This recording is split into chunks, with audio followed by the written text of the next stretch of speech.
I'm Bailey Bates. Here are your headlines from Central Texas. Fort Hood officials are responding after a recent winter storm caused sub-freezing temperatures to freeze and burst HVAC pipes in several barracks on post, leading to flooding in dozens of soldiers' rooms.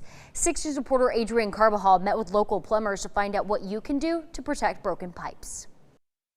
As temperatures slowly climb above freezing, plumbers say now is the time to inspect your pipes. If your pipes are frozen currently, there's a good chance that something could be busted. So you just kind of want to watch out for that. And as soon as the temperatures start to get above freezing, you're going to walk around your house and visually inspect everything, look under your sinks, check your showers, toilets, and just make sure you don't see any visible signs of water. But damage isn't always easy to see. Chris Rose with Shelton Plumbing recommends looking at your water meter, which usually is located near the street. If the numbers are slowly spinning, even when no water is being used, that could be a sign of a hidden leak.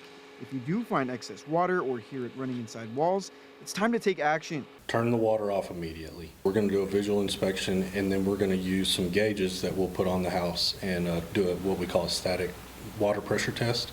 To see if there's any leaks at all. And the risk doesn't end once the freeze is over. Plumbers say pipes can fail days, even up to a week after temperatures warm up. Every once in a while, check that meter and check around your home because if it did freeze, it may just be on the verge of busting, but has not busted yet. I know that sounds scary, but the best thing to do is just kind of be alert and check on it from time to time. Renee Perkins with Bukowski Brothers Plumbing says pipe material also plays a role. Older homes often have copper pipes, which crack more easily, while newer PEX piping is more flexible and less likely to burst. PVC, it is not near as bad as a copper, but the PEX pipe, it moves with the ground, so you don't have that breakage. Members of a Central Texas Jeep Club are being hailed as heroes as they helped stranded drivers and essential workers get to where they needed to go all across Central Texas. Juliana Jackson tells us how this community effort saved lives.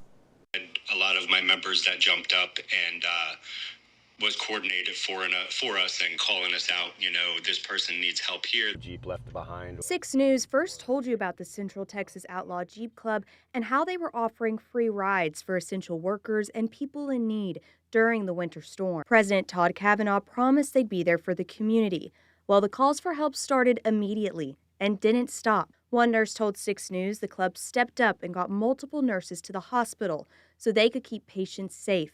She wrote, quote, "As relief nurses rolled in, the stress rolled off." Team effort to help the community and to make sure all the hospitals had the staff that they needed. If you need to make it to Walmart or you need to make it to Whataburger or everything, stay home. They also helped restaurant workers get home safely, transported a woman having contractions to the hospital, and pulled countless vehicles from ditches. Kavanaugh says even people who weren't part of the club jumped in to help. It was just overwhelming with the support that we got from people that just wanted to help the community. I'm proud of everybody that came in and supported us and helped us. I'm grateful for all the thank yous. One nurse called the volunteers the real MVPs of the ice storm. The club's motto, "No Jeep Left Behind," proved it applies to people too. I think it was a success with what we did this past storm, but we're ready for the next if we get one. A great thing they did for our community here. Those are your headlines from Central Texas.